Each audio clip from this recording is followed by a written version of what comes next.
Kwa hivyo karibuni sana wanafunzi, na katika somo letu la leo ambalo tutahusisha tu kutia udibaji kwa kifupi kuhusiana na masomo ambayo tutakuwa nayo katika somo la Kiswahili. Hivi sasa tumeteua tu sehemu moja ya kuweza kuendeleza ambayo ni sentensi ya Kiswahili. Atakaye kuelekeza ni mwalimu Mathenge. Mwalimu Mathenge atakuelekeza katika sehemu hii ya sentensi ya Kiswahili ambapo utahusisha aina tatu kuu za sentensi. Na leo tutaangazia sentensi zile kimuundo tu, na kwa sababu kuna sehemu nyinginezo kama kidhamira na kimajukumu, lakini kwa sasa tuangazie tu sehemu moja, kimuundo pekee. Tukiangazia kimuundo, mwanafunzi pale nyumbani na popote ambapo unatizama runinga yetu ya Dilac, tuna aina tatu kuu za sentensi ambazo ni sentensi sahili kama inavyojidhihirisha hapa. Kuna sentensi ambatano na vile vile kuna sentensi changamano. Tuanze na sentensi sahili, mojawapo ya zile sentensi tatu kuu za Kiswahili. Hii ni sentensi ambayo ina wazo moja pekee na mara nyingi tu ama maghalabu ina kitenzi kimoja tu. Tuna mfano hapa ambao ni mtoto ameanguka vibaya. Kumbuka ile sentensi ya mwanafunzi ianze kwa herufi kubwa mwanzoni na imalizike kwa kitone pale mwishoni. Wazo ni moja tu, mtoto ameanguka vibaya. Kitenzi ni kimoja tu. Aina yetu ya sentensi, aina yetu ya pili ni sentensi ambatano. Sentensi hii huwa na vishazi viwili vikuu ambavyo vinaunganishwa kwa kutumia kiunganishi. Kwa hivyo mara nyingi na vile vishazi viwili huru. Na katika mfano ambao tunao hapa unadhihirisha mfano wa sentensi ambatano. Mwalimu anafunza. Hilo ni wazo moja. Na kiunganishi, mwanafunzi anaandika. Kwa sehemu ya pili inaonyesha mwalimu anafunza na kuna kiunganishi katika sentensi hiyo ambapo kinaonyesha kuna vishazi viwili huru ambavyo vimeunganishwa na mwanafunzi anaandika. Hivyo mawazo ni mawili katika sentensi hiyo. Alafu mwisho kuna sentensi changamano. Sentensi changamano ambapo hapa ina vishazi viwili, kimoja ni huru na kingine ni tegemezi, tofauti na sentensi ile ambayo ni sentensi ambatano. Kwa hivyo hii sentensi changamano mfano wake ni kama huu: Simba aliyepigwa risasi amekufa. Kwa hivyo kuna sehemu ya kishazi tegemezi, kuna urejeshi hapa, Simba aliyepigwa risasi, alafu kuna amekufa ambapo ni kishazi huru. Kwa hivyo mwanafunzi, huo ni udibaji tu ambao tumetia, ni mwanzo ambao unasema mwanzo wa ngoma ni lele. Sentensi tatu ambazo tumeweza kutolea. Baadaye unaweza fanya zoezi, tafuta mifano mingine zaidi, tafuta tofauti kati ya sentensi sahili na sentensi ambatano ili tuweze kuendelea vizuri. Nakukaribisha sana ujiunge nasi katika somo la Kiswahili, tusome mengi, tuendeleze silabasi, tutiane makali, tunoleane na tuweze kuendeleza vizuri. Asanteni sana. Kwangu mimi mwalimu Mathenge, tujiunge nasi katika masomo mengineo, sehemu nyinginezo katika sehemu ya Kiswahili. Asanteni, tuwe na wakati mwema. Students and those that are following us from Dilac Online Academy and through the Dilac Online TV on YouTube. Yeah, so good morning, and from wherever you are, maybe it is evening, good evening. Yeah, so this is a sample of our classes, and this is Biology Form 3, Classification 2. And we want to discuss about kingdom plantae. And I want just to maybe give us, as we start off to discuss about kingdom plantae, I want to give us a reflection question. Now, from your general information about plants, state at least 6 main characteristics of kingdom plantae. Yeah, from what the things that you have seen, and now from your knowledge in Form 1, Form 2, now what are some of the main characteristics that you can tell us about the plants? And the second reflection question that I want to ask from us is that what is now the importance of plants to environment and other living organisms. Yeah, those are a few reflection questions that will help us also to form the basis of our discussion or our learning now in this particular subtopic. Yeah, just to a flowchart to show us the divisions of kingdom plantae, we can be able to see we have the algae, we have the bryophytes.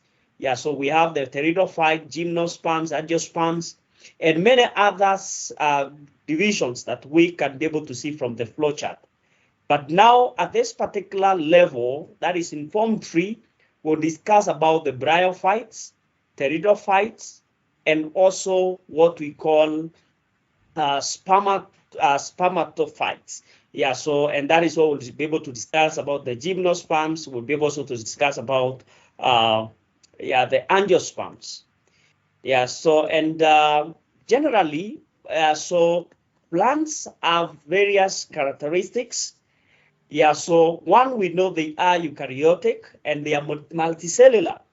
Yeah, so that is to say that now they are eukaryotes, and eukaryotes are organisms that have the cell, their nucleus having this nuclear membrane. And we can be able also to say that plants are multicellular. That is, they are made up of many cells. And secondly, we can say that in most plants, their body is differentiated into leaves, stem, and roots. And the reason as well we are saying that in most, that now their bodies are differentiated into various organs like leaves, stem, and roots, is that there are some that have no clear differentiation of leaves, stem, and roots.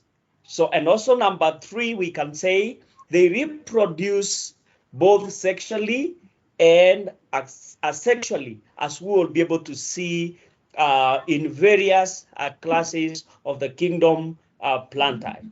So the other point that we'll say, the fourth point, their cells have cellulose cell walls. And that is why we started in Form 1 and said that now, yeah, so the plant cell does not burst when it takes in water through osmosis, because they have a rigid cellulose cell wall.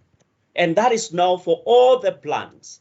And number 5, they are photosynthetic, or they are able to manufacture their own food, because most of the plants you find they have chlorophyll, and that is why we say that plants make their own food, or simply we say that they are autotrophic. The majority of a transport system, that is now they have the phloem and they have the xylem that we studied in Form 2, that is in transport in plants and also in animals. So that is to say that now they have the xylem that will transport water from the leaves, the mineral ions from the soil, now up the stem to the leaves, so that the photosynthesis can take place. Yeah, so, and when now photosynthesis take place, now there is manufacture of the food, whereby now that food is transported or is translocated now from the leaves to other parts of the plant by a tissue that we call a phloem. And finally, some they show alternation of generations, as we'll be able to see in various divisions like bryophytes and the pteridophytes. And when we look at now the bryophytes, just in a nutshell, that is the division. We say that this is where we have the mosses and liverworts. Yeah, so and yeah, so that is how it looks like. You can be able to see, and also you can be able to see now a proper a diagram that will helping us to see that now the various divisions like the capsule, the sporophyte, the seta, the leaves, the main axis, the rhizomes, and the gametophyte. So for today's class, that is what we'll say, but we'll be able to discuss more as you join for our classes. Very clear diagrams, very clear points that can help us to get now to the deeper understanding of biology, because biology is life. So I will encourage as many as we can we can be able also to share this information with our friends, and let be found out when now we start our classes. Let's be there in time. Let's be there to participate. Let's be there to ask questions, and we shall have a great time of learning. Thank you so much. See you next time. God bless you. To teach chemistry, and the topic I've chosen for the day for demonstration online as we meet for serious studies is hair and combustion, where we are going to discuss the component of hair. As you can see, the atmosphere, oxygen, and the combustion, it is always topic 4 in chemistry, book 1. The objective here specifically is to understand the gases that we find and their composition in air. The atmosphere is made up of air, and the air is always a mixture of colorless, odorless gases, which is felt as sweet. If you remember very well, when we are starting or when we are discussing issues about the mixture, we differentiated a mixture and a compound by saying a mixture is just substances that are that they are not mixed together. They can be separated by physical means, like picking, sorting, all those type of methods of separation. Generally, the atmosphere is made of some components or different types of gases, one of them being nitrogen, which occupies approximately 78.0%. We have oxygen that occupies approximately 21%, carbon dioxide, which occupies 0.03. But again, you must understand the amount of carbon dioxide in the atmosphere keeps on varying depending on the activities that are taking place within a particular environment, especially that comes with the activities that comes with what people are doing. Sometimes you may realize that they may go even to 0.4, even to 1%. And then we have what we call noble gases, which occupies roughly 1% or 0.997%. These noble gases include the neon, the argon, and the likes, but we normally take them as noble gases. They also have other names like inert gases, because roughly they are not all that active.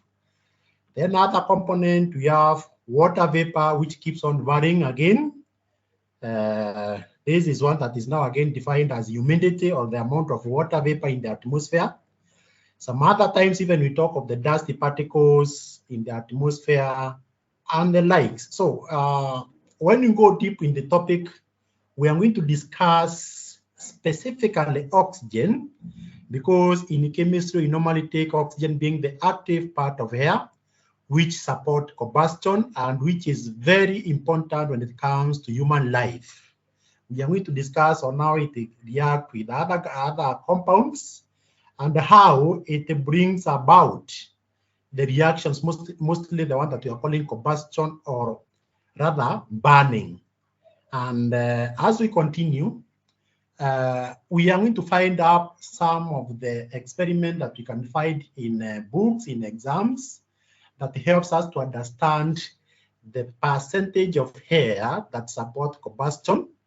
There are variety of them, like burning candle in an enclosed environment, like this one as you see on our slides.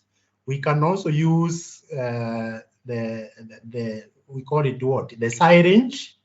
And in each case, we are going to find out some of the simple formulas that you can be able to calculate and understand the amount of oxygen in the atmosphere that represents out of the 100% gases that are found in the atmosphere.